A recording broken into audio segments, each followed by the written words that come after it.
Great photography at its core is simple.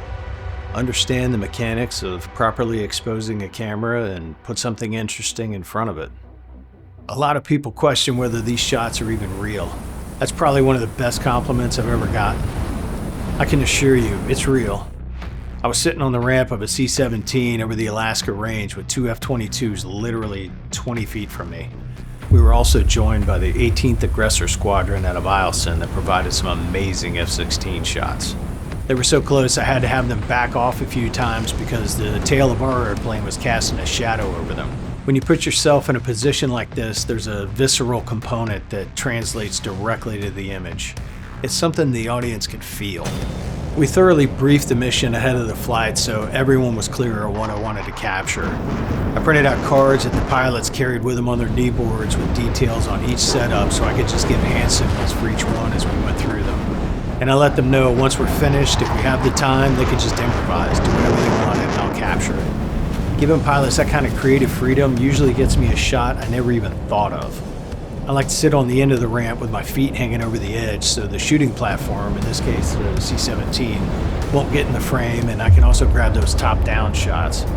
Obviously, this isn't a typical shoot. There's a ton of elements that exponentially up the pucker factor.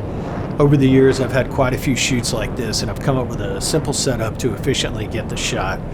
This one was all handheld on the red helium, mounted on a Kenyan gyro stabilizer with a gunsling. Here's the same setup with a Red Dragon. The bungee and the sling around my neck in conjunction with the gyro gives me all the stabilization I need. It also keeps me agile enough to capture all the action. I use a 24-105 photo lens with stabilization. It's wide enough to get all the aircraft in the shot up close and gives me enough reach for close-ups and detail shots. The lens is stopped down for deep focus, so it decreases the chances of coming back with a soft image, and in a scene like this, you want to see everything anyway.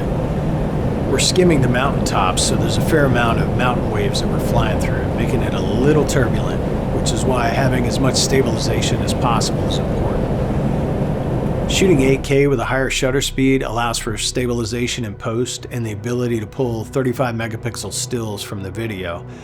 Some photography purists turn their nose up at that, and yes, the pixel peepers will see a slight difference in image quality compared to a still camera, but at the end of the day, it's about getting the shot.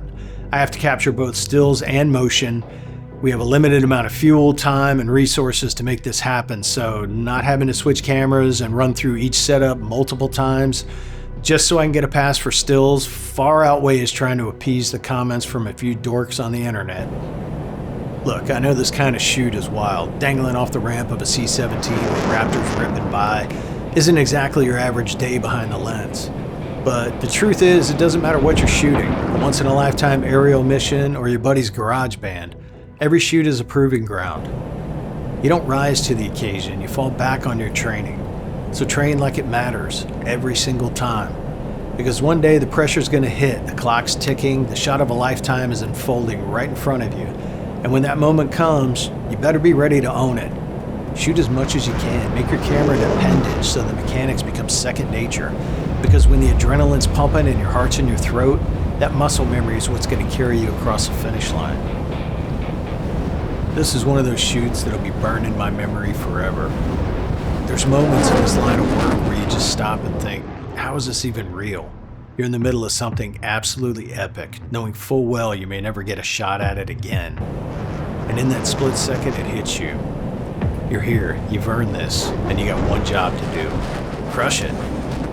But here's the truth. If you haven't put in the reps and you don't believe in yourself, those moments will pass you by. Confidence doesn't just let you survive those high-pressure situations. It lets you excel in them. It allows you to slow it down, soak it in, and deliver when it counts. These kinds of shoots are rare. They don't come knocking twice. And I'll carry this one with me for the rest of my life. So whatever you're chasing, chase it hard. Take risks, because we only get to ride this big blue marble once. And nothing cool ever happened by playing it safe.